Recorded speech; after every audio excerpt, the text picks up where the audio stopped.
Hello everyone, तो कैसे हो आप लोग। और आज मैं आ गया हूँ आप लोग के लिए लेके एक न्यू के ड्रामा जिसका नाम है वुड यू मैरी मी। चलिए फिर बिना किसी देरी के सीधा चलते हैं एक्सप्लेनेशन की तरफ। तो एपिसोड की स्टार्टिंग में हमें सबसे पहले हमारी मेन लीड को दिखाया जाता है जिसका नाम मेरी होता है और वो एक छोटे से स्टार्टअप की ओनर होती है जिसका नाम होता है मेरी डिजाइन। तो प्रेजेंट में वो एक कंपनी को अपने डिजाइन के प्रेजेंटेशन दे रही होती है, लेकिन उस कंपनी के लोगों को उसका डिजाइन पसंद नहीं आ रहा होता और वो बोर हो रहे होते हैं, इसीलिए वो उसका मजाक बनाना स्टार्ट कर देते हैं। और ये चीज देख के मेरी को गुस्सा आ जाता है, जिसके बाद वो उनसे बिना डरे उनको ही सुनाने लगती है। साथ ही वो ये भी बोलती है कि तुम भले बड़े कंपनी के डायरेक्टर हो गए या फिर तुम्हारे पास बहुत पावर होगी, लेकिन मैं तुमसे नहीं डरती और मुझे तुम्हारे जैसे लोगों के साथ काम नहीं करना। और इतना बोल के वो वहां से निकल जाती है। इसके बाद नेक्स्ट सीन में हम उसे प्रिंटिंग प्रेस में देखते हैं जहाँ पे वो अपनी ऑनलाइन एम्प्लॉय को कॉल करती है और तब हमें यहाँ पे पता चलता है कि उसके कंपनी के ज्यादा क्लाइंट्स नहीं है और उसकी कंपनी की हालत भी बहुत ज्यादा खराब है, यहाँ तक कि उसकी कंपनी में सिर्फ एक ही एम्प्लॉय है। साथ ही वो यहाँ पे प्रिंटिंग प्रेस वाले से बात करती है और उससे बोलती है छोटी से छोटी चीज को प्रॉब्लम को भी हम इग्नोर नहीं कर सकते, और अगर चाहे मेरा लॉस ही क्यों ना हो,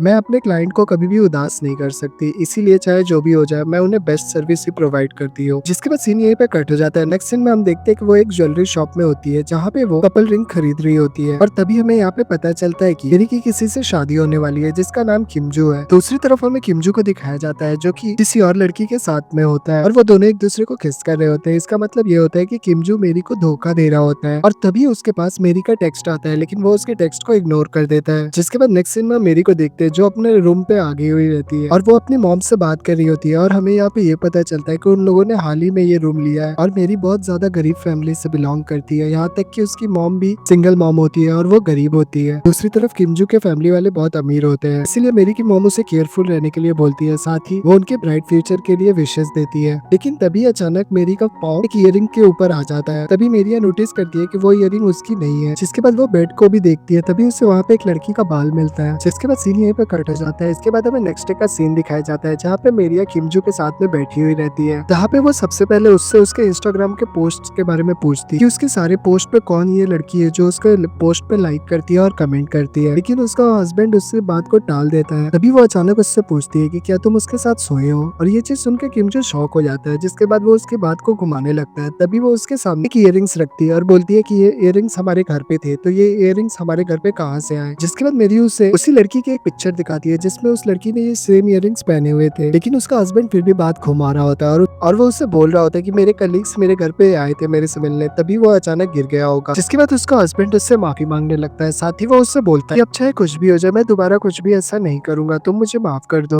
तभी अचानक वो जेनी नाम की लड़की वापस उसे एक फोटो सेंड करती है। इसमें वो बोलती है कि मैं कब से आपका वेट कर रही हूँ, आप जल्दी से घर आ जाओ। और ये चीज देख के किमजू अपना फोन छुपाने लगता है, लेकिन तभी मेरी जिद करने लगती है और उससे फोन मांगने लगती है। जिसके बाद किमजू उससे बचने के लिए अपना फोन ही तोड़ देता है, लेकिन तभी अचानक गलती से मेरिया को भी चोट लग जाती है। जिसके बाद वो गुस्से में अपने हस्बैंड से कह देती है कि अब मुझे तुम्हें से डिवोर्स लेना है। फिर वो वहां से निकलने लगती है, लेकिन जाते जाते वो उसके मुंह पे कॉफी फेंक के चली जाती है। इसके बाद नेक्स्ट सीन में हमें हमारी कहानी की मेन लीड को दिखाया जाता है जिसका नाम किमजू होता है और वो फ्लाइट से जा रहा होता है। तभी उसके पास एक ओल्ड लेडी बैठी हुई रहती है जिसका बेटा आके उससे रिक्वेस्ट करता है कि क्या वो उसके साथ उसकी सीट को स्विच कर सकता है, लेकिन वो मना कर देता है। जिसके बाद हमें पास्ट का सीन दिखाया जाता है जहाँ पे उस ओल्ड लेडी का बेटा उस ओल्ड लेडी से प्रॉपर्टी पेपर रात को साइन करवाने का प्लान कर रहा होता है, लेकिन ये सारी बातें किमजू सुन लेता है, इसीलिए वो उसके साथ अपनी सीट स्विच नहीं करता। जिसके बाद हम नेक्स्ट डे का सीन देखते हैं जहाँ पे वो ओल्ड लेडी उससे थैंक यू कहती है। तभी किमजू भी उससे बोलता है कि आप अपनी प्रॉपर्टी किसी के नाम पे मत करना, और इतना बोल के वो वहां से निकल जाता है। इसके बाद हम नेक्स्ट सीन में देखते हैं कि वो अपनी ग्रैंड से बात कर रहा होता है और हमें यहाँ पे पता चलता है कि उसकी ग्रैंड ब्रेड बेकरी रेस्टोरेंट्स के फ्रेंचाइजी की ओनर होती है और इनका बहुत बड़ा बिजनेस होता है, साथ ही ये लोग बहुत रिच भी होते हैं। और हमें यहाँ पे ये भी पता चलता है कि किमजू 3 साल के बाद छुट्टी मनाने के लिए यहाँ पे आया हुआ है। जिसके बाद उसकी ग्रैंडमा उसे अपना ख्याल रखने का बोलती है, साथ ही जल्दी वापस आके काम ज्वाइन करने के लिए भी बोलती है। जिसके बाद नेक्स्ट सीन में हम देखते हैं कि वो कैसे कैसे अपनी छुट्टियां एंजॉय कर रहा है। वो साइकिलिंग करता है, फिशिंग करता है एंड और भी बहुत सारी चीजें करता है और अपनी छुट्टियों को एंजॉय करने लगता है। जिसके बाद हमें एक मंथ बाद का सीन दिखाया जाता है जहाँ पे किमजू और मेरिया दोनों साथ में कोर्ट के बाहर आ रहे होते हैं और वो लोग अब एक दूसरे को लीगली डाइवोर्स दे सकते हैं। जिसके बाद हम देखते हैं कि मेरिया और किमजू साथ में वॉक कर रहे होते हैं, जहाँ पे मेरिया किमजू से बोल रही होती है कि मैंने अपनी मॉम को ये सारी बातें अभी नहीं बताई है, तो तुम भी प्लीज कुछ दिनों तक मेरी मॉम को संभाल लेना और उन्हें कुछ भी मत।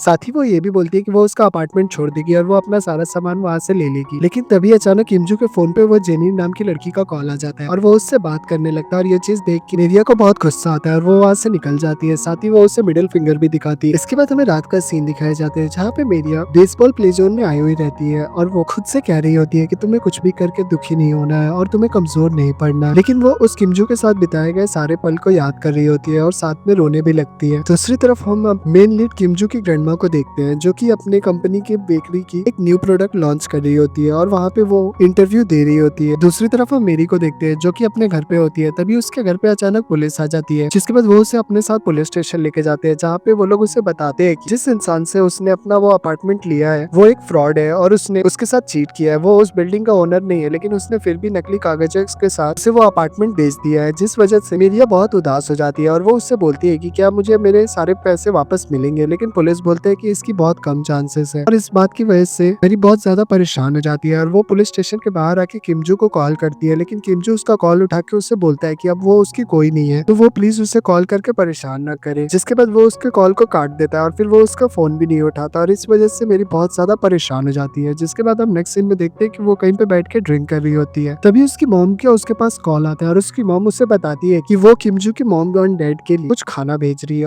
और ये बात सुन के मेरी बहुत ज्यादा उदास होती है और वो उसने मना करती है कि वो किमजू के मॉम डैड को खाना ना भेजे, लेकिन उसकी मॉम बोलती है कि हम लोग उनके लिए और कुछ भी नहीं कर सकते, वो लोग बहुत ज्यादा रिच है, तो मैं उनके लिए बस इतना ही कर सकती हूँ और मैं चाहती हूँ कि तुम उसके साथ हमेशा खुश रहो। और ये सारी बातें सुन के मेरी बहुत ज्यादा उदास हो जाती है। जिसके बाद नेक्स्ट सीन में हम देखते हैं मेरी ड्रंक होकर रास्ते पे चल रही होती है और वो किमजू को कॉल कर रही होती है, लेकिन उसका कॉल वो पिक नहीं कर रहा होता। दूसरी तरफ हमारा मेन लीड किमजू भी उसी रास्ते से गाड़ी से आ रहा होता है, लेकिन तभी अचानक गलती से उसके गाड़ी से मेरी को चोट लग जाती है। जिसके बाद वो उससे उठाता है और उससे पूछता है कि क्या वो ठीक है। जब वो बोलती है हाँ वो ठीक है, लेकिन तब भी वो उसके फोन में अपना नंबर सेव कर देता है और उससे बोलता है कि अगर तुम्हें फ्यूचर में कोई भी जरूरत हो तो तुम मुझे कॉल कर लेना। लेकिन जैसे ही वो उसका नंबर देख के उसका नाम पढ़ती है वो शॉक हो जाती है। जिसके बाद वो नशे की हालत में उसे अपना बॉयफ्रेंड ही समझ लेती है और फिर वो उससे लड़ने लगती है, उसे मारने लगती है, साथ ही उससे बोलती है कि तुमने मुझे क्यों छोड़ा और तुम मेरा फोन क्यों नहीं उठा रहे हो। ये सारी बातें सुन के किमजू को बहुत ज्यादा अजीब लग रहा होता है और वो सोच रहा होता है कि इससे क्या हो गया। जिसके बाद वो जैसे तैसे उससे पीछा छुड़ा के वहां से भागने लगता है, लेकिन तभी मेरी जानबूझ के उसके गाड़ी में आके बैठ जाती है और वो उतर ही नहीं रही होती है। लेकिन तभी किमजू जोर जबरदस्ती करके उसे गाड़ी से उतार देता है, लेकिन वो गलती से सीधे कैक्टस के ऊपर आके बैठ जाती है और रोते हुए उसे बोल रही होती है कि मैं अपनी मॉम की वजह से बहुत ज्यादा उदास हूँ कि मैं उन्हें क्या बताऊंगी। तभी किमजू उसे याद दिलाता है कि वो कैक्टस के ऊपर बैठी हुई है, क्या वो ठीक है। और ये चीज देख के मेरी और ज्यादा रोने लगती है। जिसके बाद नेक्स्ट सीन में हमें हॉस्पिटल का सीन दिखाया जाता है जहाँ पे डॉक्टर मेरी के सारे कांटे निकाल रही होती है और वो डॉक्टर का नाम जिनग्योंग होता है। जिसके बाद नेक्स्ट सीन में हम देखते हैं कि जिनग्योंग किमजू की फ्रेंड होती है, साथ ही वो उससे बोल रही होती है कि तुम 1 महीने से यहाँ पे हो, लेकिन तुम आज पहली बार मेरे से मिलने के लिए आए, वो भी अपने काम की वजह से। तभी किमजू उससे पूछता है कि ये बात तुम्हें कैसे पता चली। तभी जिनग्योंग उसे बताते हैं कि मेरे फादर ही तुम्हारी ग्रैंडमा के डॉक्टर है, तो उनसे मुझे पता चला था। जिसके बाद वो उससे कॉफी पिलाने के लिए बोलती है। तभी किमजू भी मान जाता है, लेकिन अचानक वो देखता है कि मेरी हॉस्पिटल से बाहर कहीं जा रही होती है। जिसके बाद वो उससे कॉफी का बाद में बोल के वहां से भाग जाता है और फिर वो मेरी को ड्रॉप करने के लिए अपने साथ लेके जाता है, लेकिन यहाँ पे मेरी बैठ नहीं पा रही होती है, इसलिए वो वहाँ पे उल्टा बैठी हुई रहती है। जिसके बाद रास्ते में मेरी किमजू से माफी मांग रही होती है, साथ ही वो उससे बोल रही होती है कि उसके एक्स हस्बैंड का नाम भी किमजू है और इसी वजह से वो उसे वही समझ रही थी और इसी वजह से उसने उसे जो भी बुरा भला कहा उसके लिए वो उससे माफी मांगना चाहती है। तभी किमजू भी बोल देता है ठीक है, लेकिन अचानक उसे वॉमिट जैसा फील होने लगता है। जिसके बाद वो गाड़ी को साइड में रोकने के लिए कहती है और फिर वो लोग साइड में रुकते हैं। तभी वो वहाँ पे सनराइज को देखती है और वो उससे कहती है कि नेचर शायद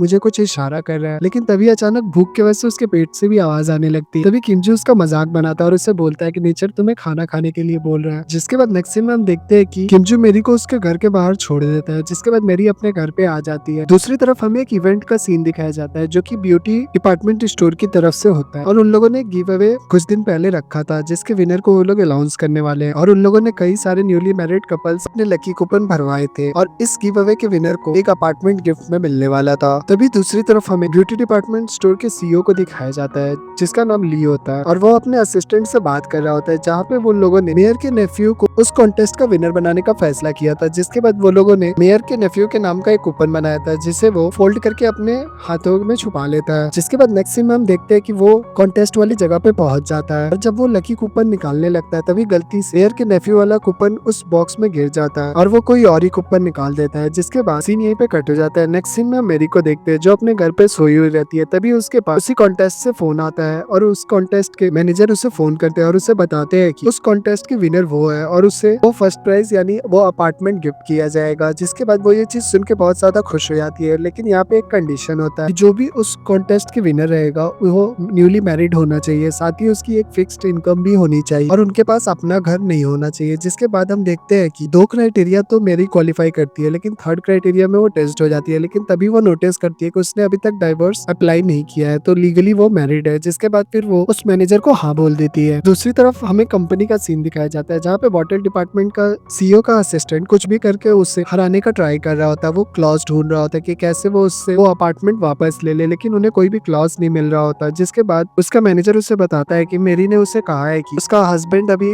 फॉरेन में है, तो वो प्राइज लेने के लिए आ नहीं सकता। लेकिन तभी उसे लगता है कि यही एक प्लस पॉइंट है और सीईओ का असिस्टेंट उससे बोलता है कि उसके हस्बैंड को कैसे भी करके वहाँ पे आना होगा, उसे ऐसा बोल दो और अगर वो नहीं आया तो ये प्राइस कैंसिल हो जाएगा। जिसके बाद मेरी भी बहुत ज्यादा मजबूर हो जाती है और वो बार बार किमजू को कॉल कर रही होती है, लेकिन वो उसका फोन को इग्नोर कर रहा होता है, साथ ही वो उसके नंबर को ब्लॉक भी कर देता है। जिसके बाद मैरी उसे एक वॉइस मेल दे देती है जिसमें वो उसे बता देती है कि उसे उसकी एक हेल्प चाहिए क्योंकि उसने एक गिव अवे जीता है, तो प्लीज वो जल्दी से उससे कॉल करे। तभी वो बहुत उदास होकर बैठी हुई रहती है। तभी अचानक उसे हमारे मेन लीड किमजू का मैसेज आता है, जहाँ पे वो उससे पूछ रहा होता है कि क्या उसने उस डॉक्टर से मुलाकात की दोबारा। लेकिन तभी मैरी के दिमाग में कुछ आइडिया आता है और वो उसे मिलने के लिए बुलाती है। इसके बाद हमें नेक्स्ट डे का सीन दिखाया जाता है, जहाँ पे कॉफी शॉप मैरी और किमजू साथ में बैठे हुए रहते हैं, जहाँ पे किमजू उससे पूछता है कि क्या उसने डॉक्टर को दिखाया, लेकिन वो बोल देती है कि वो थोड़ी बिजी थी। तभी मैरी उससे पूछती है कि क्या तुम मैरिड हो, लेकिन किमजू मना कर देता है। जिसके बाद मैरी उससे डायरेक्टली पूछ लेती है कि क्या तुम मेरे हस्बैंड बनोगे, और ये चीज सुन के तो किमजू एकदम शॉक हो जाता है और इसी मूवमेंट पे हमारा एपिसोड 1 एंड हो जाता है। इसका नेक्स्ट एपिसोड कल तक हमारे चैनल पे अपलोड हो जाएगा, तब तक प्लीज हमारे वीडियो को लाइक और हमारे चैनल को सब्सक्राइब कर दे। जल्दी मिलता है इसके नेक्स्ट एपिसोड में, तब तक के लिए बाय बाय।